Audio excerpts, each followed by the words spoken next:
ओम श्री चिन्मय सद्गुरवे नमः. हरि ओम. Reading of Children's International Monthly Magazine, May 2026. Keep smiling. Peppy the puppy. Look back and thank. Look forward and trust. Look around and serve. Look within and pray. Dear children, Hari Om. Verdict. Puja Gurudev Swami Chinmayanandaji's birthday, the 8th of May, is celebrated as Seva Day. He rested a lot of hopes on kids and youth. Our children, our future, he often emphasized. How did Gurudev like children to be? Neatly dressed, alert, well informed of our culture, punctual, thoughtful, of course naughty and active too, observant, proud of our country. He did a lot for children. He started the Balvihar class and also this Balvihar magazine that you are now reading. He even founded Chinmay Vidyalayas, around 80 of them, with the sole aim of providing value-based education. The Chinmay International Residential School is his unique brainchild, where culture shakes hand with academics. And his motto for kids was keep smiling. With love and blessings, Bharati Auntie. 110th birthday of Param Pujya Gurudev Swami Chinmayanandaji on 8th May. From Chinmay with love, happy birthday. Keep smiling for me. For me, keep smiling. Celebrate Chinmaya Jayanti as Seva Day. Gurudev Swami Chinmayananda had a special connection with kids. He would play with them, amuse them, drive home his message to them about things big and small in his own way. A boy aged 10 years once gave a book to Gurudev requesting him to autograph it. Never yield the first rank in any field to anybody, wrote Gurudev. Today, the boy has grown up to be a famous public speaker and a management consultant. He often gives credit to Gurudev, saying that one liner of Gurudev shaped my career, nay, my life. A family of 4 once visited Gurudev at the Siddhwadi ashram in Himachal Pradesh. He gave the children, a brother and a sister, the job of polishing a brass lamp. They left the job half finished and scampered off to play. Suddenly, Gurudev appeared in front of them from nowhere and gave them a sharp look. The children returned to polish the lamp quickly. A grandmother once wrote to Gurudev about her conversation with her 4-year-old grandson, who was especially fond of Bhagavan Shri Krishna's Bal Leelas. The child once said, if you think of Shri Krishna, you will be able to run very fast.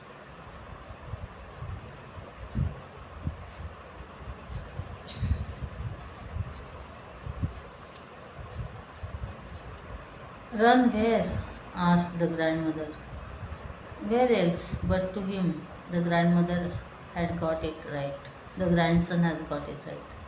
Gurudev was very happy with the child's understanding. Gurudev, on one of his visits to Siddhavadi, spotted a Pahadi boy working at a construction site. What are you doing here? You ought to be in school. Gurudev expressed his displeasure. मैं 7वीं तक पढ़ा हूँ, अब पैसे नहीं हैं.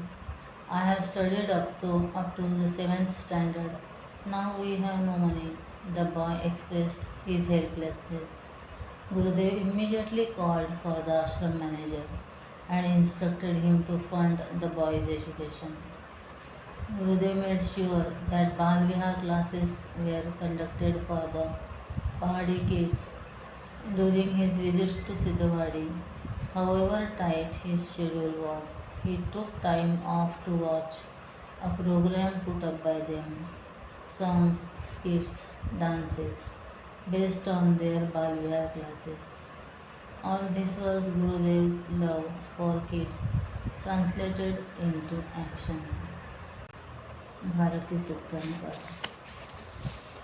chant along सर्वधर्मान् परित्यज्य मामेकं शरणं व्रज अहंत्वा अहंत्वा सर्वपापेभ्यो मोक्षयिष्यामि मा शुचः.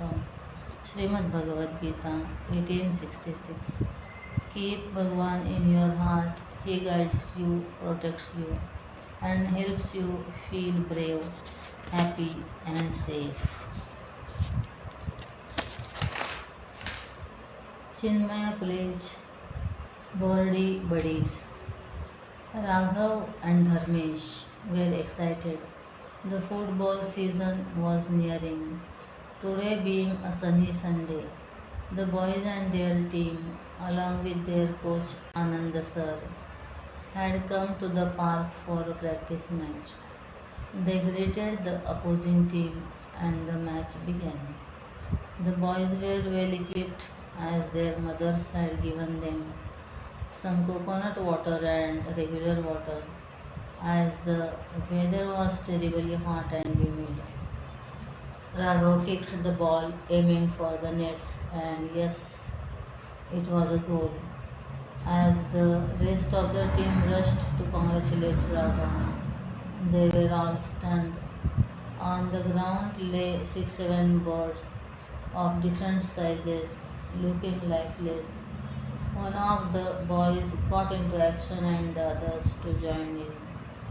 They sprinkled a little water over the birds as they showed some signs of life.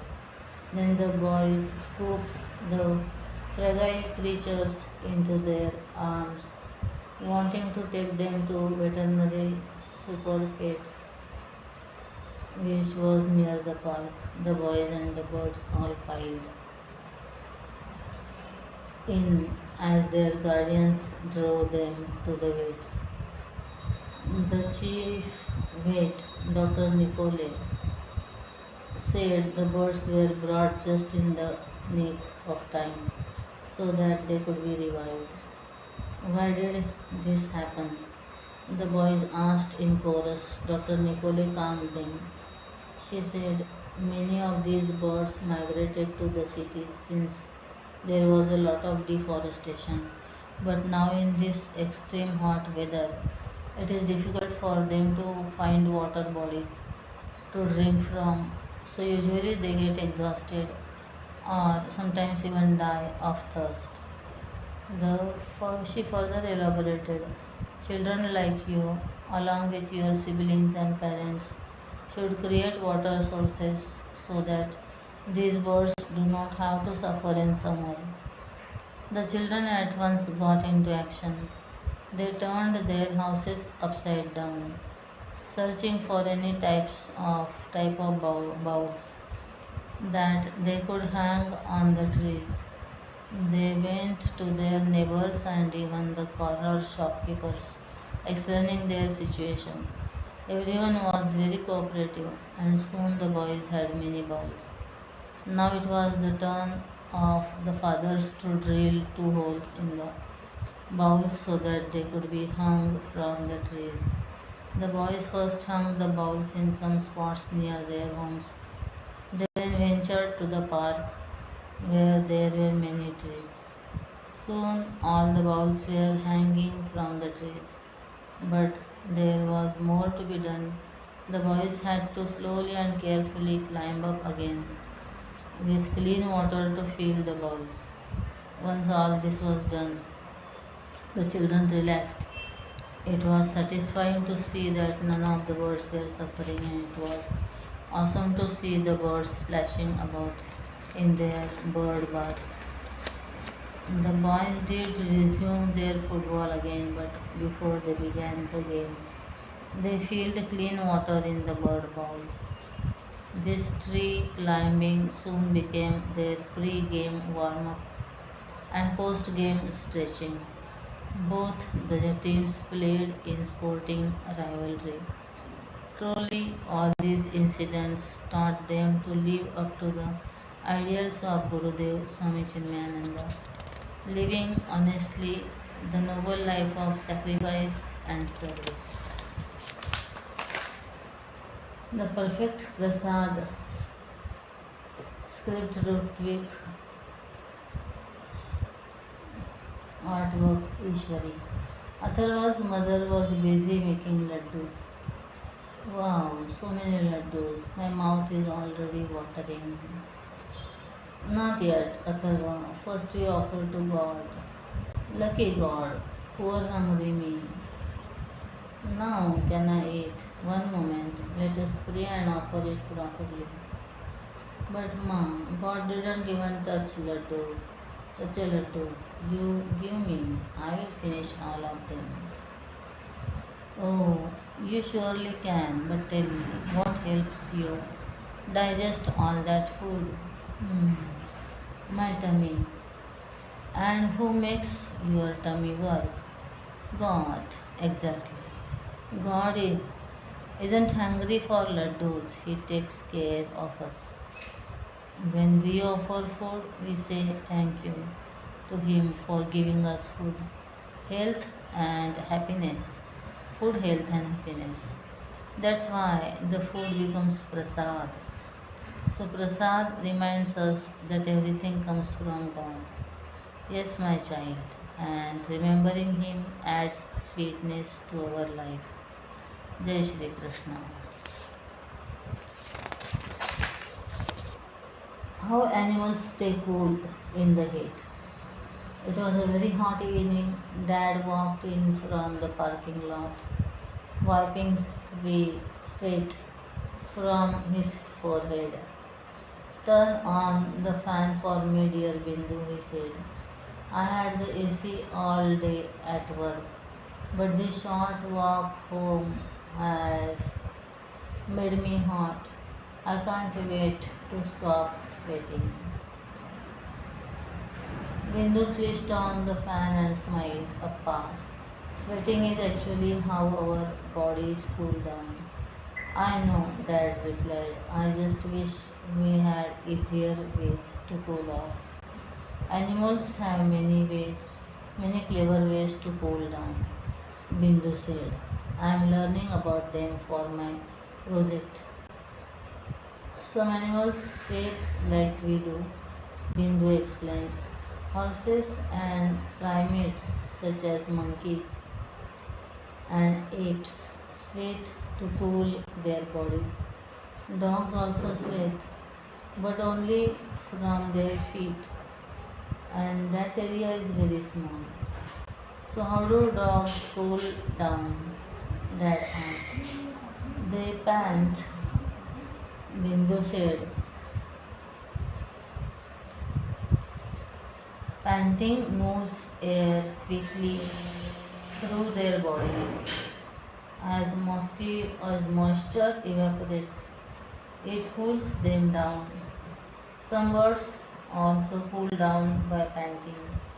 They keep their beaks open and move their throat muscles rapidly to release heat.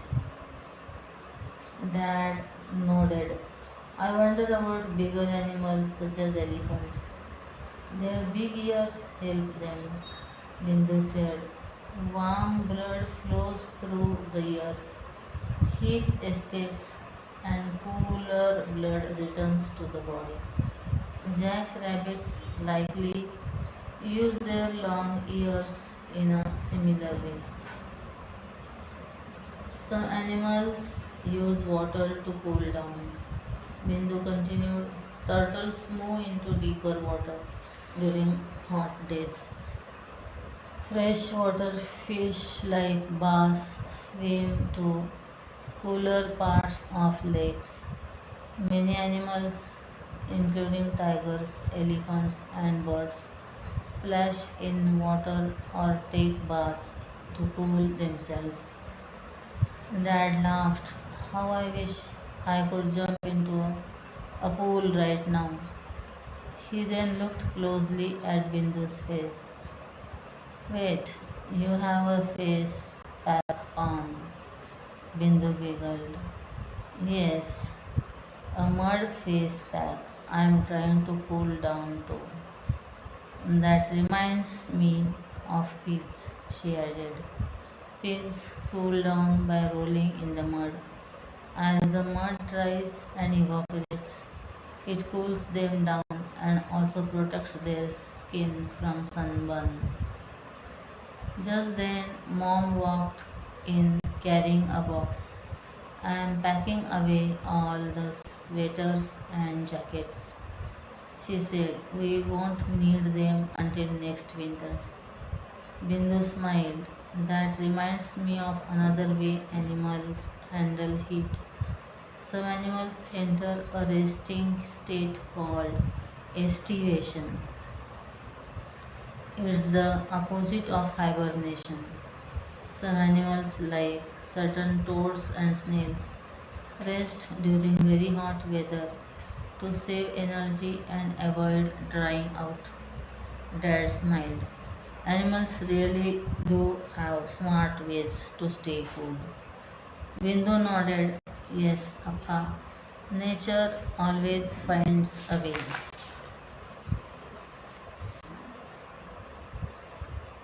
The girl on the pole. Game on.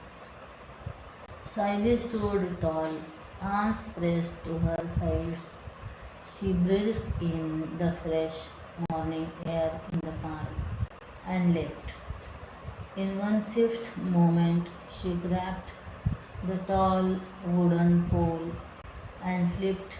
In a blink, she was upside down, her legs wrapped securely around the top. She stretched her arms wide, hanging effortlessly by her feet. Gasp! Two boys had stopped their cycles and were staring at her.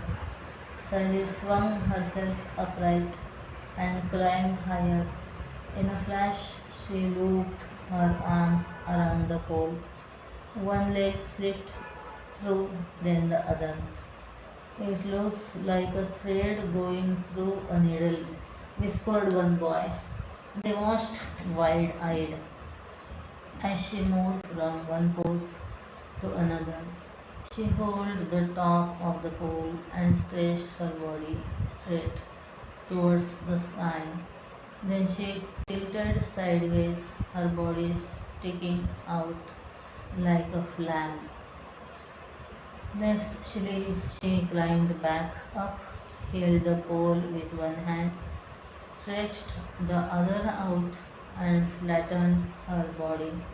Together, she and the pole formed a capital T.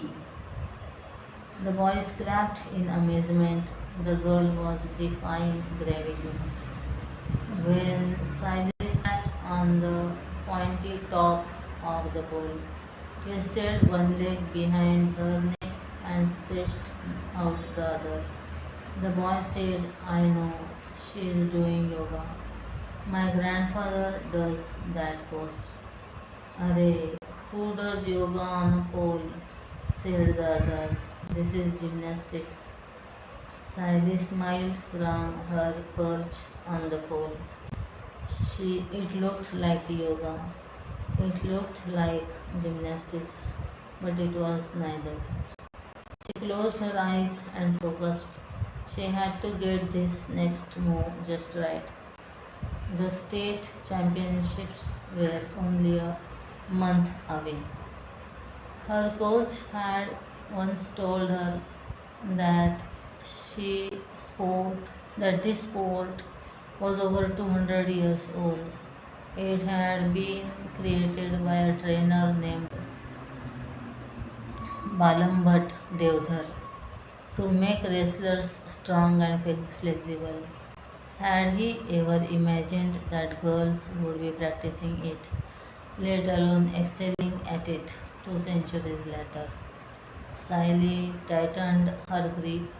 Seated at the top of the pole, she wrapped her legs around it and fell forward. For a moment, she hung in the air, dangling off the top, her arms wide open. Yes, she whispered, a perfect sitting catch. She slid down the pole, gripping it with all force like a monkey, and dropped lightly on the ground. The boys ran up to her.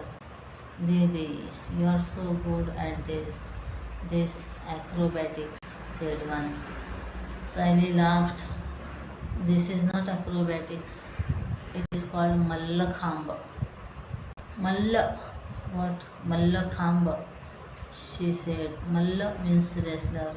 Khamba means pole. It means wrestler's pole. Did you invent it, Didi? It is so cool. I didn't invent it, said Sally, smiling. Hey, you can learn it too. The boys looked back at the tall wooden pole, their eyes shining with excitement. Maybe one day they would be just like Didi, strong, agile, and a bit like superheroes. Watermelon, paper fans, craft. Do it yourself. Materials colored craft papers, pink, white, green, craft glue, pencil, black sketch pen, scissors, tape, thick paper, card stock for handling. Instructions step 1, prepare the strips, cut pink paper 12 inches into 3.5 inches, cut white paper 12 inches into 1.5 inches, cut green paper 12 inches into 1 inches. Step 2, create the ringed layers. So horizontally 12 inches and vertically 3.5, 1.5 and 1 inches. Glue white strips along the long sides of the pink paper. Glue green strips along the outer edges of the white paper. Let everything dry completely. Step 3, draw watermelon seeds. Use a black sketch pen or color to draw small seeds shapes on the pink area. Keep them away from the green borders. Step 4, shape the fan. Fold the paper back and forth like a fan.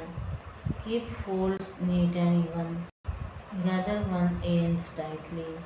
Secure with tape after it forms a fan shape.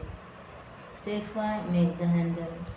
Cut a 3 inches into 2 inches in cardstock piece. Wrap it around the base and glue to secure. Your summer fan is ready. Color it, artwork by Samini Kavelananda, and this was Richa Agrawal. Know your Bharat steep step social networks.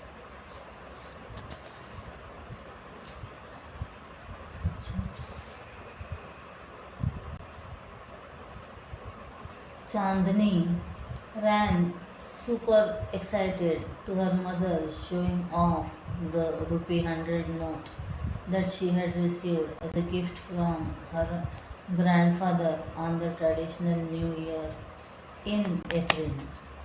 Her mother shared her excitement and looked at the note with great care. Together they saw the picture of Rani Ki Yav, the Queen's Step Well, featured on the lavender colored note.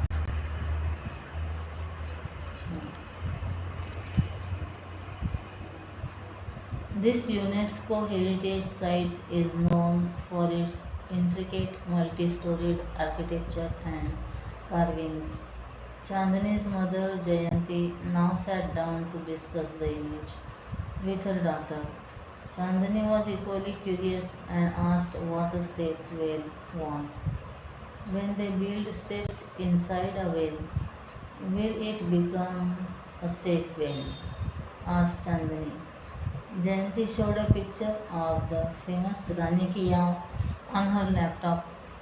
She patiently explained that the earliest rock-cut stepwells in Bharat were built sometimes around 200 to 400 AD. These were basically reservoirs with a flight of steps, and this existed even during the Saraswati Sindhu civilization, also known as the Indus Valley Civilization, circa 3300 BCE to 1300 BCE, that is between 5000 to 3500 years ago. Jayanti excitedly shared that the Rani Ki Yav was constructed by Rani Udayamati in memory of her husband Raja Bhim I in the 11th century in current Gujarat. She zoomed out the pictures and showed how the entire body, as it is called, was inverted and it had 7 floors or levels. Chandani was awestruck and her jaw dropped looking at the images. How could people have done such wonderful intricate carvings with no technological support? Answering Jayanti's question on the purpose of these wells, Chandani thought for a while and said, perhaps these regions were arid and needed to have some collected water, and maybe there were no rivers nearby. Appreciating her thinking skills, Jayanti explained that these were rightly the only places where water was collected in the villages. Travelers could also stop by and rest a little after drinking some water here. Villagers also caught up with a lot of chit chat around these bodies. Chandani chipped in. Amma, I learnt that there are some step wells in Hampi too. Jayanti nodded her head and patted her daughter for having recalled a history lesson. She shared the picture of the step well in Hampi and zoomed it for Chandani to see the exquisite geometric artistry. All the steps in the well were numbered, meaning these steps were perhaps made elsewhere and assembled in one place. Now, wow, reacted Chandani. This sounds like the DIY furniture with buy. Do it with do it yourself furniture. Jayanti threw many more questions at Chandani like, where else do you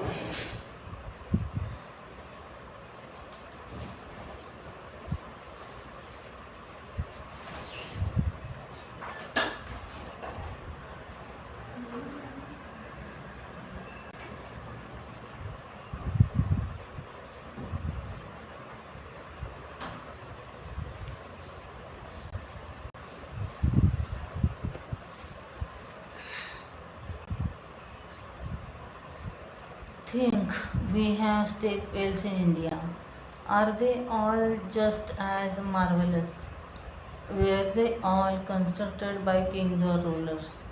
And they kept chatting about the wells well into the evening and night. रने की वाव लावलेले वाव Meena Shriram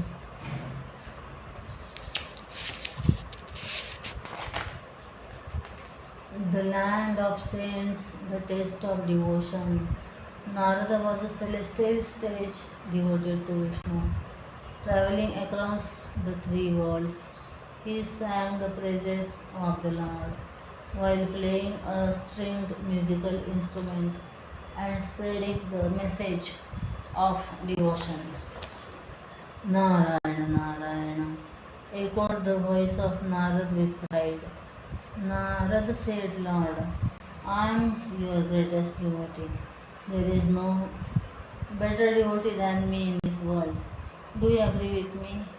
Lord Vishnu said, and why do you think so? Narad proclaimed, I chant your name innumerable times a day. I don't think anyone else does that. Lord Vishnu said, Narada, can I put you to a test? Of course, Lord. I am always at your service, replied Narada. Take a bowl of oil and go around the universe without spilling it. Narada obeyed Lord Vishnu's command. With great care and concentration, he completed the task without allowing a single drop of oil to spill and returned. Lord, I have accomplished the ordeal successfully, he said.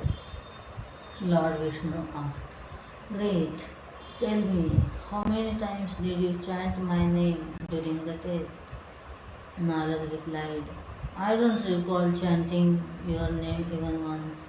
I was too focused on completing the test. Don't you appreciate my focus? Lord Vishnu smiled and said, Come, Narad, let us go to a village on earth and see what is happening there. Narad and Lord Vishnu descended on to earth, pointing to a farmer working in the field. Lord Vishnu said, Look at this farmer who earns his living by cultivating this small piece of land. Narad said, What is so special about that? Every farmer must work to earn his living. Narad, observe and listen to him carefully, said the Lord. Narad moved closer. As he approached, he heard a rhythmic sound. Narayana, Narayana, Narayana. The sweetness that filled the air with love and humility. Narad looked around and asked, O Lord, this chanting is so divine and blissful, but who is chanting? Lord Vishnu smiled and replied, It is my greatest devotee, the farmer. Narad was surprised. Lord, how can you call him your greatest devotee when I am here? Watch him closely for a day and then tell me your opinion. Narad followed the farmer throughout the day. The farmer remembered the Lord while plowing, watering the fields, eating, cooking, washing, and performing every task. Narad was amazed. Lord Vishnu then said, Narad, while carrying the bowl of oil, you were so focused that you forgot me. But this farmer remembers me even while doing his daily duties. Tell me, who is the greater devotee? Narad smiled humbly and said, Lord, you have taught me a great lesson. During the test, I became so focused that I forgot you. But this farmer remembers you even while performing all his daily duties. I am deeply moved by his devotion. He has surrendered himself completely to you and accepts whatever you give with gratitude, desiring nothing but you. It is wonderful that such a person exists in a world where people chase only worldly desires and forget to remember you. I hope the world learns from him. Dr. Sajilata Gopal Krishna.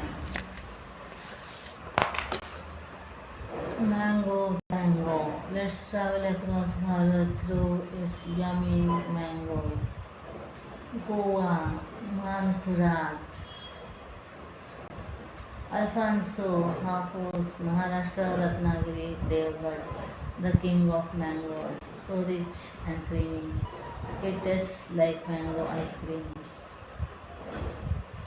Totapuri, Karnataka, Andhra Pradesh, Tamil Nadu. The parrot mango with a big like tip. This tangy mango is perfect for salads and juices. The sherry, Uttar Pradesh, Lucknow, Malinabad, velvety, smooth and sweet. The mother tree of the sherry is over 185-year old. Banganapalli, Safeda, Andhra Pradesh, the giant mango, big, smooth, and perfect for slicing. Raw mango, kacha aam, all over India, the tangy treat used for pickles, chutney, and refreshing aam panna. Raspuri, Karnataka, especially Bengaluru region. The juice star, famous for thick, delicious mango juice. Himasagar, West Bengal, Odisha. The no fiber wonder, soft, smooth, and melts in your mouth. Neelam, southern India, widely grown, the late bloomer, arrives last just when you are missing mangoes. Amrapali, across India, hybrid variety, the tiny powerhouse, small but super sweet, like a mango candy. Chausa, Bihar, Uttar Pradesh, a juice bomb, so juicy it's best eaten with both hands. Did you know mango is India's national fruit? India grows over 1000 varieties of mangoes. Every region has its own special mango. Kesar, Gujarat, Gir region. The saffron mango, bright orange and super fragrant, just like saffron. Langra, Uttar Pradesh, Bihar, the funny name mango. It may sound funny, but it's super juicy and loved by many. Mango Map Challenge. Can you find these states on the map of India?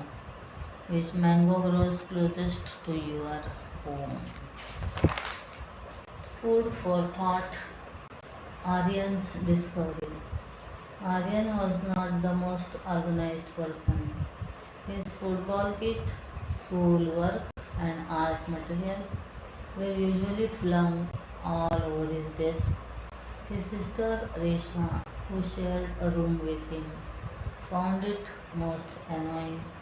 She told him that his chaotic way would cost him dearly someday, but he shrugged her off. I know where my things are, he would say. Don't bore me. As Aryan prepared to sit for the 10th standard board exams, he became messier. Reshma began finding more of his things on her desk. She would chuck them to his desk, but they would find their way back. Whenever she brought this up, he would say, I am busy, go away. Reshma was very tempted to throw his things out of the window. Patience, Reshma, dear, counseled her grandmother Pati. The night before his first paper, Pati reminded Aryan to ready his school bag. I will do it in the morning, he mumbled. No, now, she insisted, grumbling under his breath. He started packing after shoving in his pencil pouch. He looked for his hall ticket. It was not where he thought he had left it, unfazed. He looked through his school bag, then the bookshelf, then the cabinet, now his football kit, the drawers, the wardrobe. It was nowhere to be found, and the room looked like a battlefield. Panic began to set in. Aryan collapsed in the chaos and began wailing. His parents and grandmother watched him sympathetically. Reshma, on the other hand, enjoyed his misery. For a while, no one said anything. Then, Aryan, it's not the end of the world. Let us clean up. We will find it, Pati said softly. She nudged Reshma. Don't just stand and stare. Get a move on. But Reshma refused, crossing her arms defiantly. Please, Reshma Akka, help me, Aryan said. Without it, I won't be allowed to write the exams. A whole year of work will go to waste. How does that matter to me? Reshma said coldly. I promise you I will be more organized, he said earnestly. And thus began the biggest search and rescue mission the house had seen.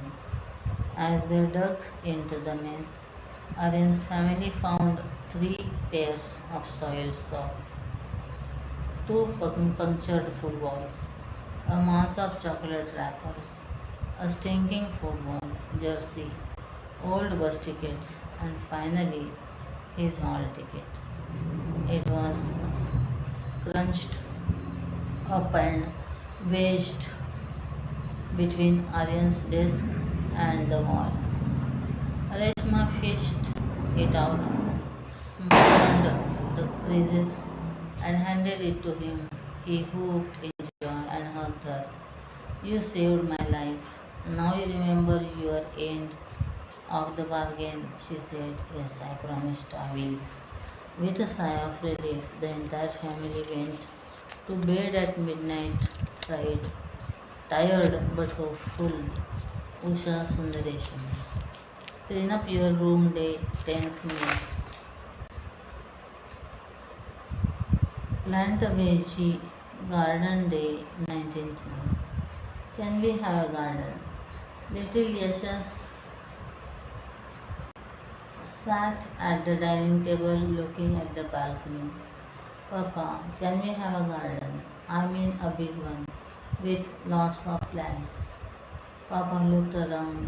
One chair, one clothesline, and two pigeons who behaved like they owned the place. We cannot have a big one, Papa said, but maybe we can make a small one on the balcony. Papa asked Yashas, don't we need pots for our garden? Papa smiled. Wait and see. They brought some soil and filled some containers from the house, some small dabbas and other boxes.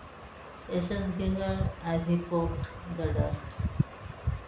What plants will we have? In this bottle we can grow mint, Papa said, and in this dabba coriander. But where will we get them?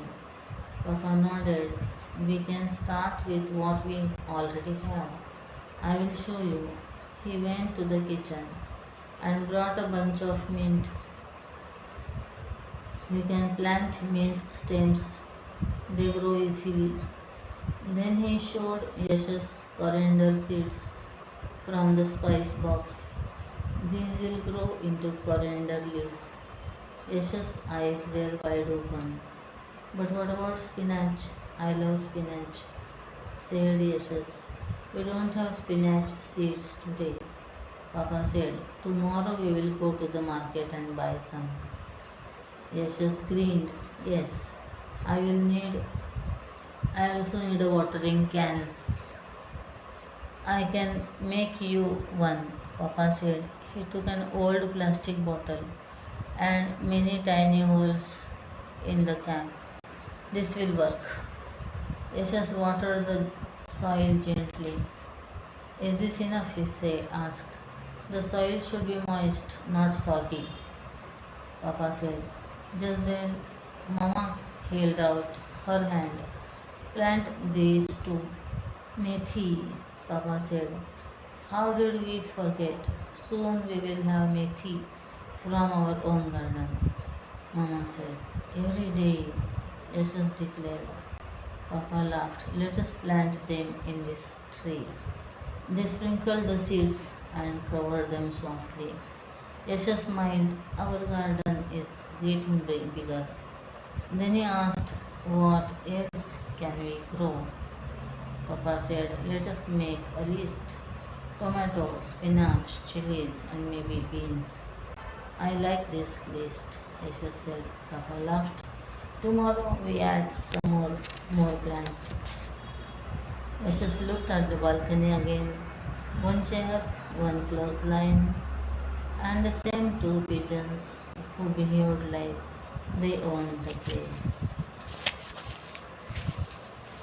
Sharda Mahan. Plant a veggie garden day, 19th May.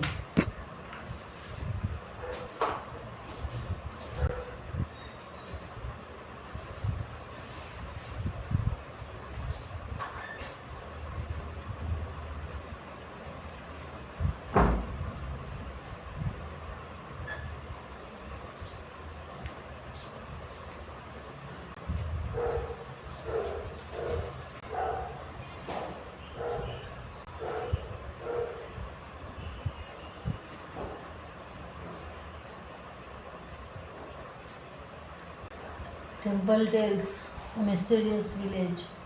One afternoon, Dhatri returned from school and rushed down to Grandma's room. Dadi, at school today I heard something interesting. What is it, Dhatri? Asked Dadi. Dhatri excitedly said, I heard of a quaint village in Maharashtra near Ahilyanagar town where the houses have no doors. Funny, isn't it? Yes, said Dadi. This mysterious village is Shani Shingnapur. I had visited the place with my grandma as a little girl.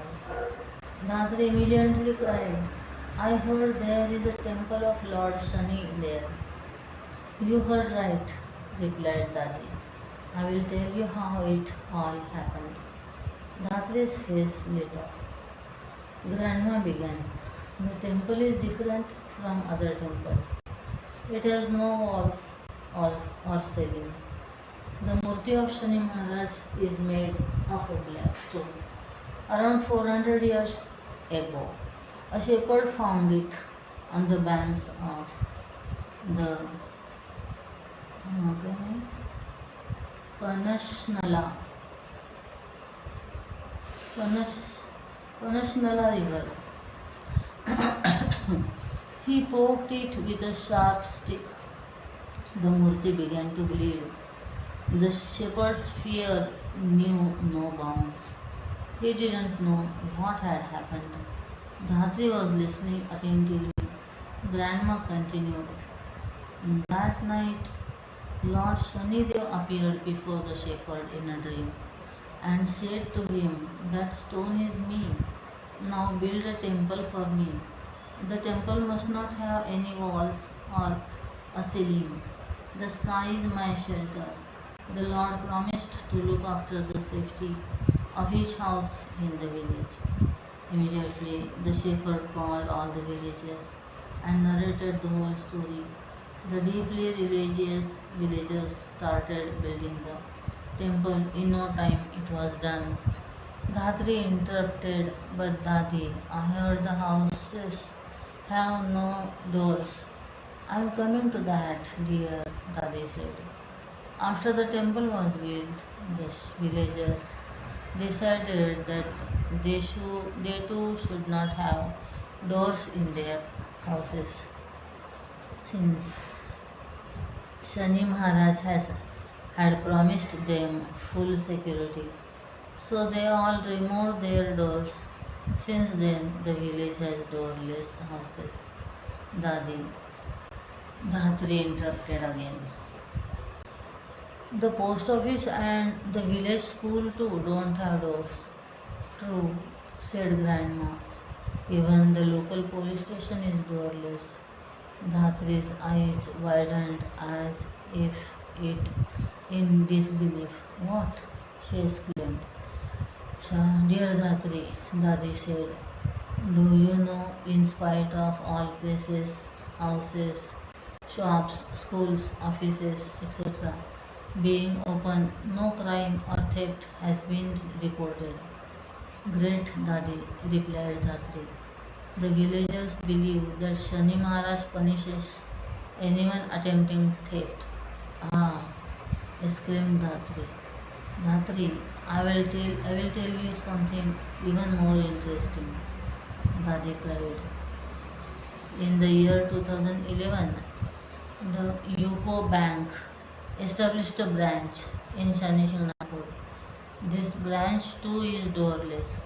However, it has a glass screen with an electromagnetic lock which is controlled remotely. So saying, Dadi held the little girl's hand and led her to the kitchen where lunch awaited her. Shani Shani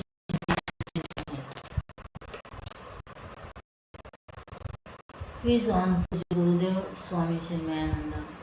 May 8 is celebrated as Chinmay Jayanti.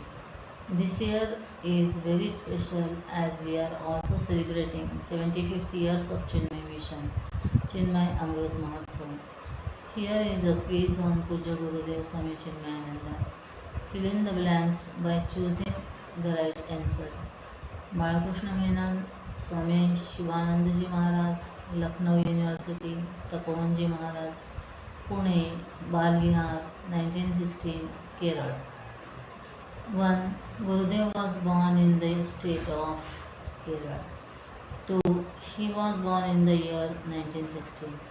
3. Gurudev was named as Balakrishna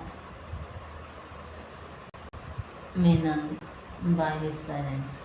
He obtained his postgraduate degree in English and Law from Lucknow. He received sannyas diksha from Swami Shivanandaji Maharaj. 6. Gurudev further studied Vedanta from Swami Tapovanji Maharaj. Can you name the place where Gurudev first gave his lecture? Pune. Children's value-based classes started by Gurudev are known as Balvihar. Shri Darshan K. Quiz alert. Lucky winners: Devraj Saha, Gujarat; S.S. Sujana, Andhra Pradesh; Yashmit Lenka, Bhubaneswar, Odisha. Answers to April quiz: Anjana Sugrivasan. Readers' feedback. Hariom. I love the Balvihar magazine and have been reading it too for many months now. The small touch, big impact was really inspiring. My favorite stories were Puppy Tales, Dolphins in the Ganga, and The Perfect Autopilot. I love how some stories are connected with special dates. I enjoyed making a bookmark as given in this edition. The joy of jokes is my favorite as it always makes me laugh. I love to crack the brain quiz as well. Thank you so much for giving us such a resourceful magazine. Malavika Ranji. Page 9 Chinmay Vidyarthi Punitara.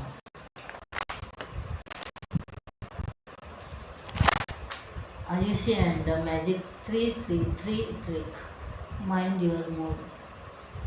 Ayushi was always getting upset. If a glass toppled or the lid of her pencil broke, she would cry and holler. If no one appreciated her drawing or homework, she would quietly slip into a sulk. Her mother, Madhuri, would spend long stretches of time trying to calm her down. But it did not always help. With Ayushi, even a small mishap could quickly turn into a big storm. Then one day a new neighbor moved in next door. Her name was Anuja. She was a counselor who understood children very well. Anuja believed that children learn better through small games and gentle guidance rather than scolding or long lectures. When she noticed Ayushi's quick temper and sensitive heart, she began thinking of a way to help her. Anuja explained a little game to Ayushi. It was time to play the 333 game. First, Ayushi had to look around and name three things she could see. In her classroom, she might notice the whiteboard, a small pot with pink flowers on the teacher's desk, or the bright colors of her teacher's kurta. Next, she had to listen carefully and find three things she could hear: the whirring of the ceiling fan, a school bus honking outside the gate, or the distant barking of street dogs. Finally came the fun part: three things she could feel. Ayushi would gently pull her ears, tap the top of her head like a tiny drum, and rub her hands together until they felt warm. Slowly, the storms inside Ayushi began to grow quieter. The little game helped her pause before anger could take over. Her friends were the first to notice the change. Ayushi no longer snapped during games.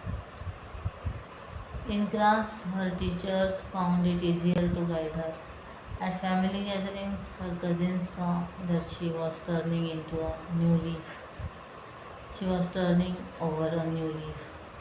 And guess who was smiling the most? Madhuri, her mother. Watching her daughter learn to steady her emotions filled her heart with relief. Anuja simply smiled her warm, knowing smile. She had only shown Ayushi a small path. The calm had always been inside her.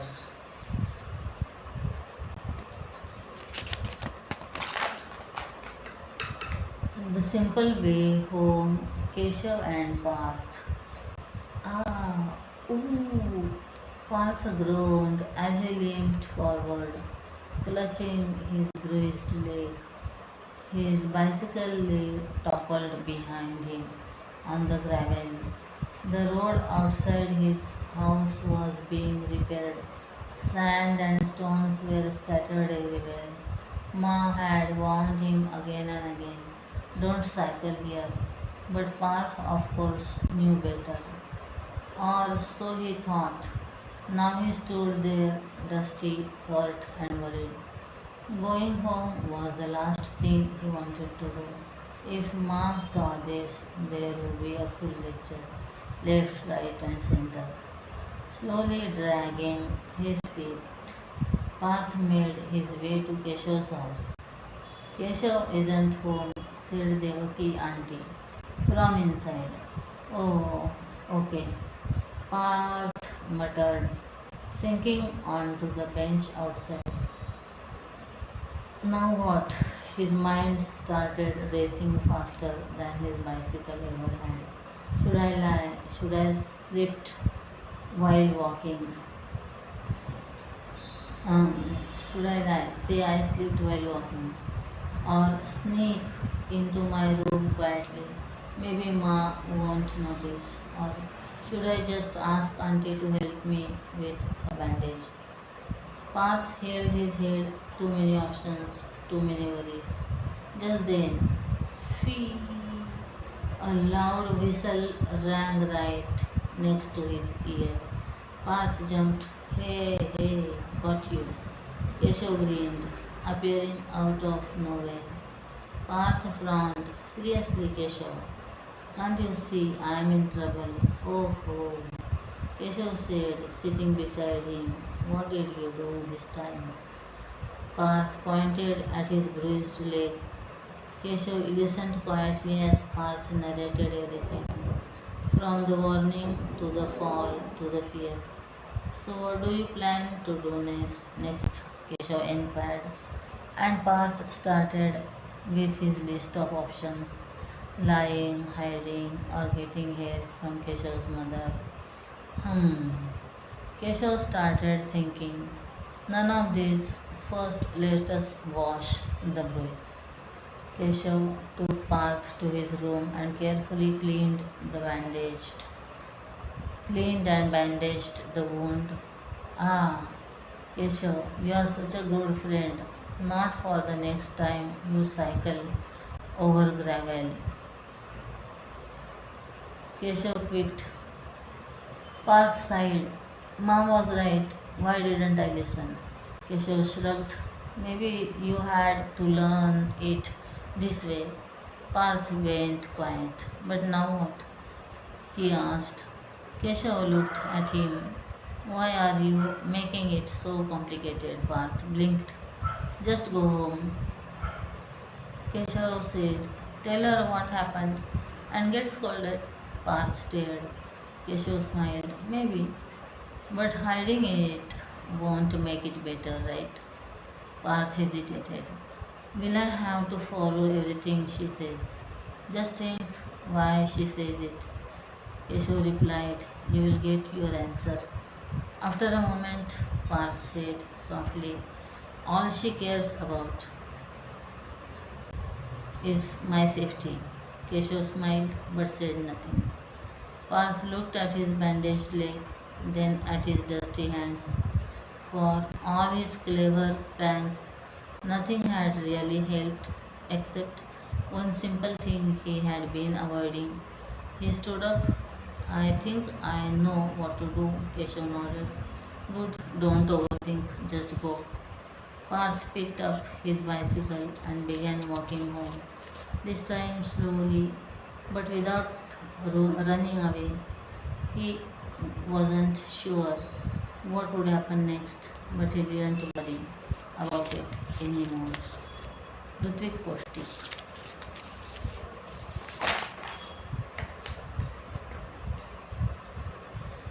Nature's lap, life in a coral reef. Mira stepped off the ferry onto Havelock Island, clutching her school bag tightly. Everything felt overwhelmingly different, from the salty breeze to children who ran barefoot straight into the sea after school. Mira noticed that her classmates moved around water like they were born in it, and they were very friendly. Early one morning, Mira's classmate Tuijon and Leila knocked on her door. Mira opened the door. Tuijon grinned and said, would you like to see the reef? I cannot swim, said Mira shyly. Leila shrugged cheerfully. My grandmother couldn't either, until the reef called her. Let us go. The children reached the beach and sat in a glass bottomed boat like bucket.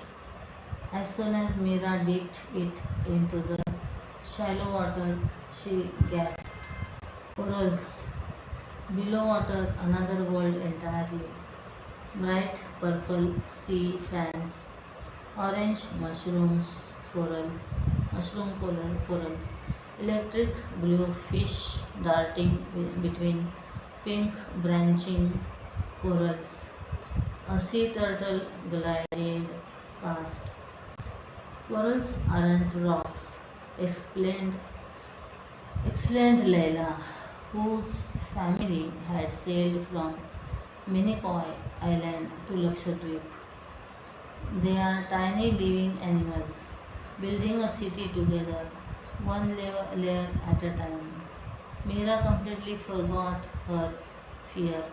Gradually, her friends taught her to float and taught her which creatures meant the reef was healthy, parrotfish munching algae, clownfish hiding in anemones, starfish slowly cleaning the seabed. Then one afternoon, Mira noticed something alarming. Tuijon, why is that coral completely white? The children looked closer and saw a large patch had turned pale and lifeless. A cracked pipe from a nearby resort was leaking warm, dirty water directly into the reef. Coral bleaches when water gets too warm or polluted. Laila said quietly, it means it is dying. The kids decided to act. Together they approached their teacher and explained everything to her. To everyone's relief, within a week, the pipe was repaired and the result was fine again. That evening, the children sat silently at the water's edge, watching the sun melt into the sea. Mira thought about how she had arrived as a complete stranger from a different city. Yet here she was feeling as if she belonged here always. I am happy we saved it, Mira said softly. Laila picked up a small broken coral, washed ashore, and said, maybe that is what the world is like, she said gently. Broken in places, but still worth protecting, especially together. Mira held the coral carefully in her palm, something so fragile yet built by millions of tiny creatures over thousands of years, not alone but together. The truth is, said Tuijan, oceans are made of people who simply choose to care.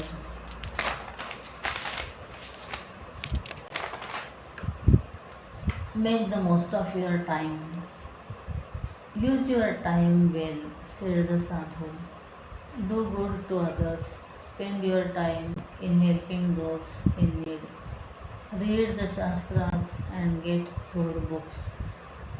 Tarka Buddhi came up to him and said, it is not possible to do what you ask. Where is the time for it? As kids, we spend our time playing. When young and grown up, we must go out and earn a living. Once married, we have to take care of wife, children, old parents. And when we ourselves become old, our health fails us. Our eyes, ears, and other sense organs become weak. We must visit the doctor frequently. Where then is the time to do what you ask us to do? Hearing this, the sadhu burst into loud wailing and tears. Tarkabuddhi was startled. What? What is this? Why are you crying? He asked. Never mind, my son. You won't understand, said the sadhu between the sobs. No, sir, please do tell me what the matter is, insisted Tarkabuddhi.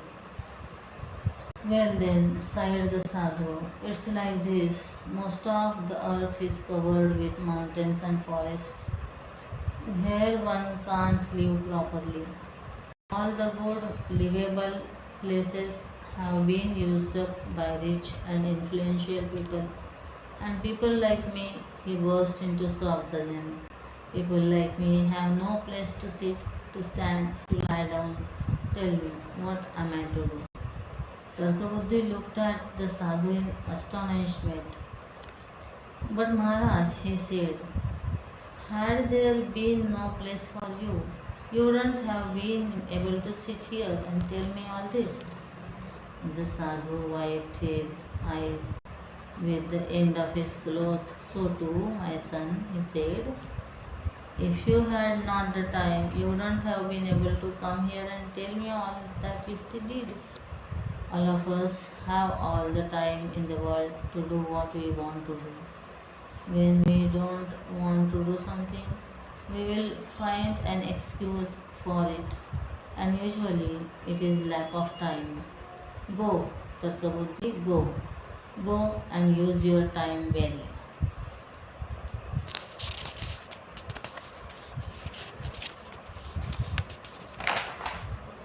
Joy of jokes, Jagajit. Where were you born? Premajit. In Punjab. Jagajit. Which part? Premajit. What do you mean? Which part? It was all of me. Pinky.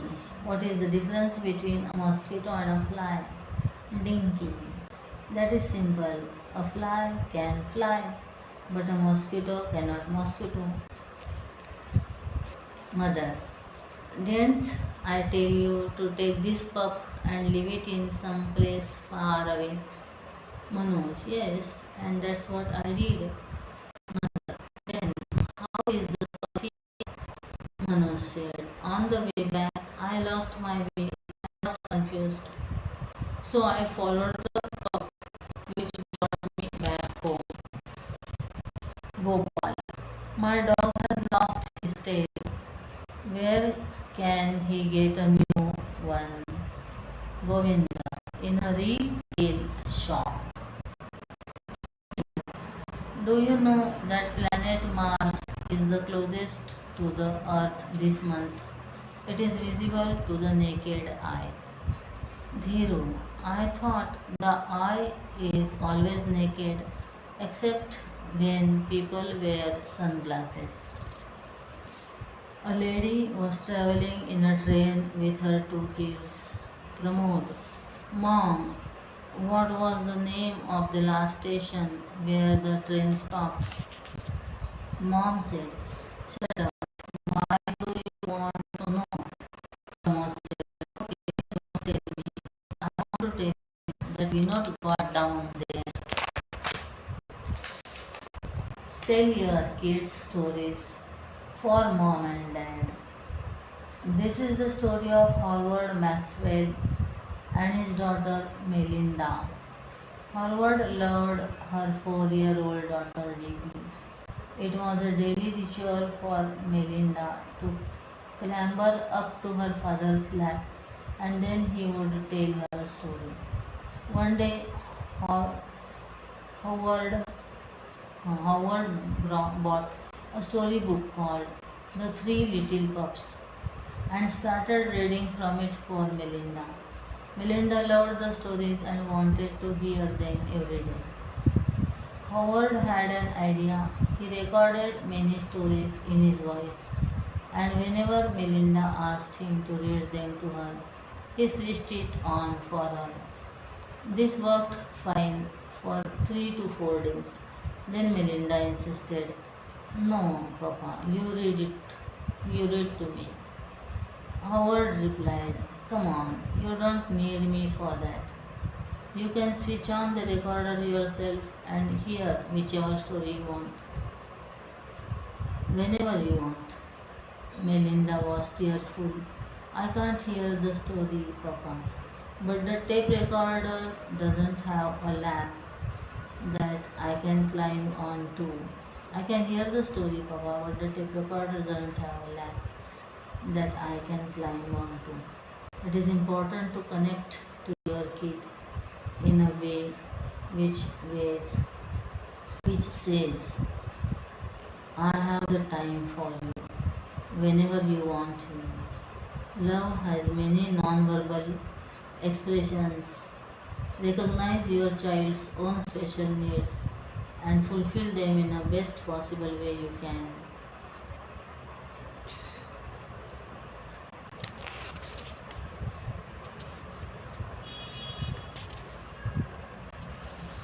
Animals don't drive.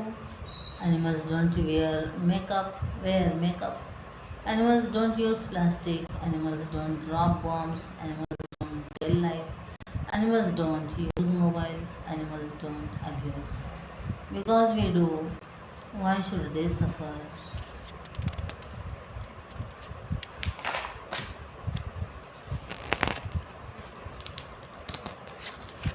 Beetle, like a spider,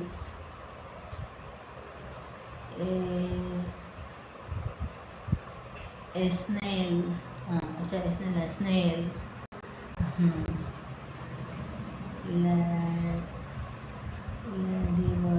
Ladybird and butterfly. This was the answer. Hari ओम श्री चिन्मय सद्गुरवे नमः. हरि ओम श्री गुरुभ्यो नमः. हरि ओम श्री सद्गुरुनाथ महाराज की जय.